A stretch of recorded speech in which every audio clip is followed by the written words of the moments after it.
अंग्रेज अभी आजकल शर्मिंदा होते होंगे कि हम 200 साल में उतनी लूट नहीं कर पाए जितने ये आप अपने मुल्क की खुद ही 2 साल में कर लेते हैं। कोई बैंक लूट के भाग गया, कोई देश की प्रॉपर्टी बाहर ले गया, किसी का लोन माफ कर दिया, गरीबों पर महंगाई, बेरोजगारी, गरीबी ये थोप दी। मैं तो जब से होश संभाला है, मैं सुबह सुबह 15 अगस्त को वो देखता हूं जो लाल किला पे फंक्शन होता है। जब से होश संभाला है वही भाषण, अफसरों का लिखा हुआ भाषण, बेरोजगारी पर चिंता व्यक्त, आतंकवाद पर थोड़ी ज्यादा चिंता व्यक्त, महंगाई और गरीबी पर और ज्यादा चिंता व्यक्त। कहते नमस्कार, ये था 15 अगस्त।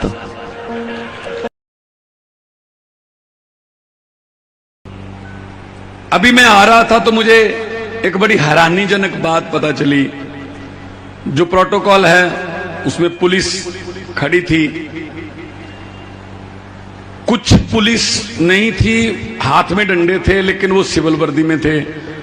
मुझे बताया गया कि जो सिविल वाले हैं वो पक्के हैं, जो वर्दी वाले हैं वो कच्चे हैं। मैंने कहा यार अजीब उल्टी बात है ये है? हाँ, ने कहा जिनको आपने पक्के रखा वर्दी उनको पहनाओ, अभी जिनको जो कच्चे हैं कम से कम उनको मनमर्जी के कपड़े तो पहनने दो।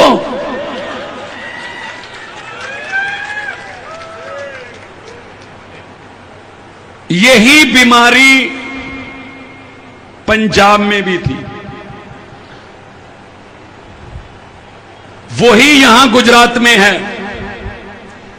ठेकेदार नेताओं के बहुत करीब होते हैं जो आउटसोर्सिंग करते हैं, और उसके बाद कॉन्ट्रैक्ट साइन करवाते हैं। कागजों में वेतन 20,000 है, मिलता 5,000 है। यही बात है ना? ये पंजाब में भी था, ये पंजाब में भी था।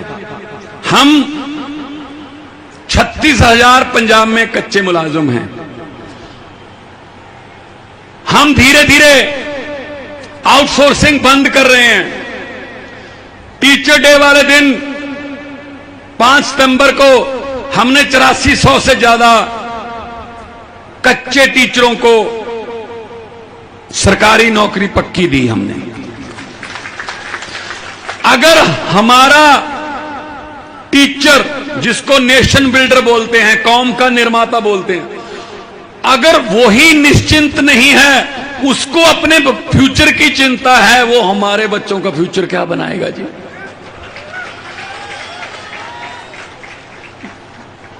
हमारे यहां भी धरने, आंदोलन, पानी की टंकी पर चढ़ना आम बात थी।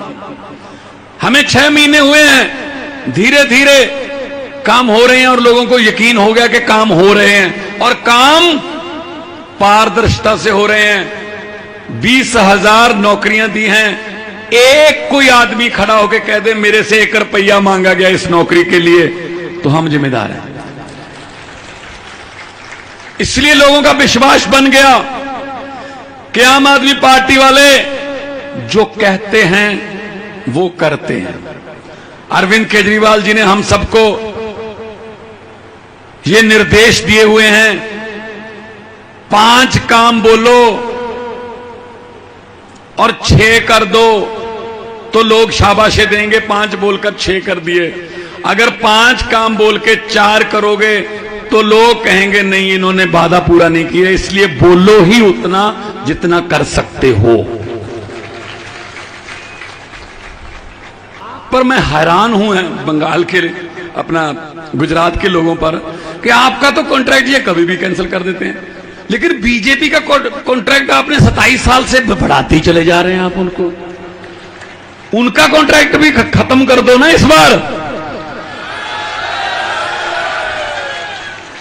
उनको भी बेरोजगार करो, थोड़ा पता चले कि बेरोजगारी क्या होती है।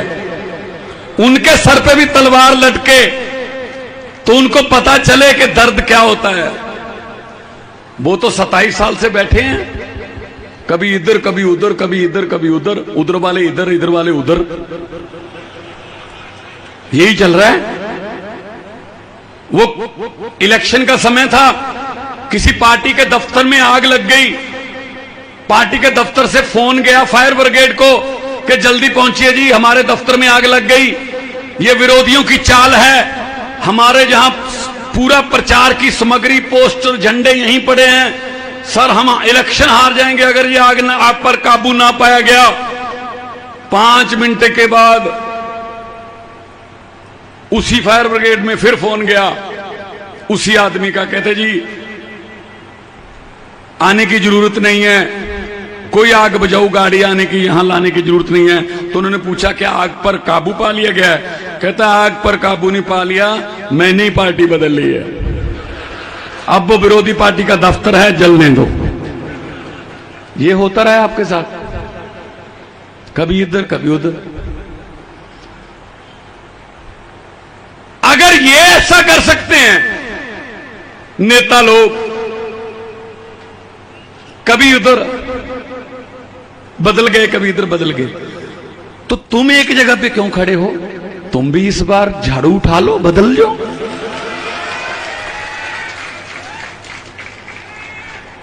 मैं तो ये कहता हूं, मैंने ये पार्लियामेंट में बोला था कि जो ओथ है, जो मंत्री बनते समय, मुख्यमंत्री बनते समय, प्रधानमंत्री बनते समय जो शपथ ली जाती है, अंग्रेजों ने लिखी हुई है, उसको भी बदलना चाहिए। उसमें क्या कहते हैं? मैं भगवान की, ईश्वर की शपथ लेता हूं, मैं फलां फलां मंत्रालय संभालने जा रहा हूं, मैं सभी भेद गुप्त रखूंगा। अरे व्हाट्सएप के जमाने में गुप्त क्यों रखोगे भाई? ये ओथ होनी चाहिए, मैं तो सब कुछ बताऊंगा, पब्लिक के सामने लाऊंगा, पारदर्शिता से काम करूंगा। उसी गुप्त भेद में तो सब कुछ है। तो आम आदमी पार्टी पारदर्शिता की पार्टी है। जब भी टीवी पर आधे आधे घंटे के आम आदमी पार्टी के खिलाफ डिबेट चलती हो ना, जिसमें आम आदमी पार्टी को गालियां दी जा रही हो, ये ऐसे हैं, ये ऐसे हैं, ये फलां हैं, धिमका हैं, तो समझ लो देश के किसी न किसी हिस्से में हम जीत रहे हैं। अंग्रेज अभी आजकल शर्मिंदा होते होंगे कि हम 200 साल में उतनी लूट नहीं कर पाए जितने ये आप अपने मुल्क की खुद ही 2 साल में कर लेते हैं। कोई बैंक लूट के भाग गया, कोई देश की प्रॉपर्टी बाहर ले गया, किसी का लोन माफ कर दिया, गरीबों पर महंगाई, बेरोजगारी, गरीबी ये थोप दी। तो ये तो आजादी भगत सिंह के सपनों की आजादी नहीं है। अगर वो आजादी जो भगत सिंह के सपनों की थी वो हमारे घरों तक पहुंच गई होती तो हमारे बच्चे सरकारी स्कूलों में पढ़ के बड़े अफसर बनने लगते, तो कचहरी में, कोर्ट में रिश्वत ना चलती, थाने में गरीब की सुनवाई होती, अगर वो आजादी हमारे पास आई होती। लेकिन ये आजादी महलों में और इनकी लाल बत्ती वाली गाड़ियों में रह गई।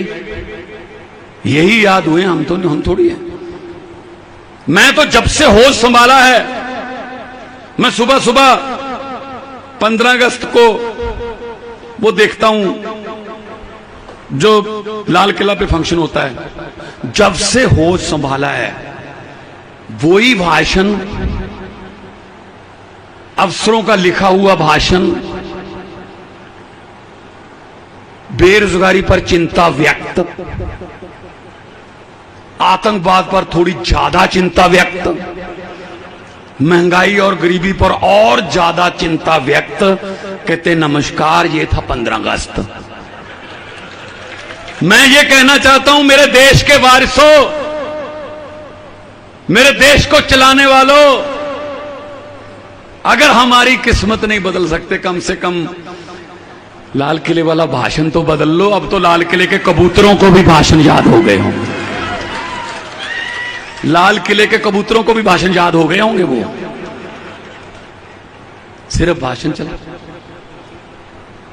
और हमें कह रहे हैं अगर अरविंद केजरीवाल जी पूरी दिल्ली में इलाज फ्री कर देते हैं, बड़े से बड़े ऑपरेशन फ्री कर देते हैं, बिजली का बिल जीरो आता है, महिलाओं के लिए बसों में सफर फ्री कर देते हैं, गुजरात में 10 लाख नौकरियों की बात करते हैं, 3000 रुपए बेरोजगारी भत्ते की बात करते हैं, पंजाब में बिजली मुफ्त, मोहल्ला क्लिनिक की बात करते हैं, तब ये कहते हैं केजरीवाल फ्री की रेवड़ी बांट रहा है। कहते हैं ना भाई, लोगों के टैक्स का पैसा लोगों पर लगाने को आप फ्री की रेवड़ी क्यों कहते हो? जो कनाडा, अमेरिका और डेवलप कंट्री हैं वो भी देते हैं अपने नागरिकों को पैसे, वहां इसको सोशल सिक्योरिटी बोलते हैं। अच्छा, बिजली पैसे बचा के जो पुल बनना था 350 करोड़ में, उसको 200 करोड़ में बना के नई टेक्निक से 150 करोड़ बचा के लोगों की बिजली फ्री कर दी, इलाज फ्री कर दिया। ये फ्री की रेवड़ी थोड़ी है। अगर ये फ्री की रेवड़ी है तो मोदी साहब मुझे ये बता दीजिए, हर व्यक्ति के खाते में 15 लाख आने वाला पापड़ किसने बेचा था?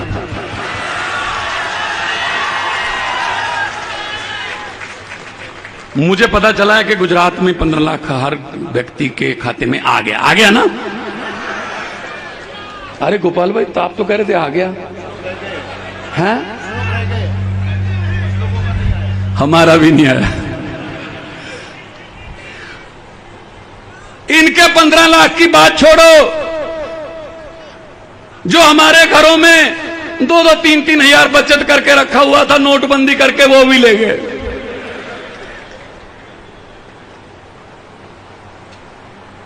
ये इनकी हालत है। बैंक बेच दिए, जहाज बेच दिए, रेलवे स्टेशन बेच दिए, कुछ नहीं भी।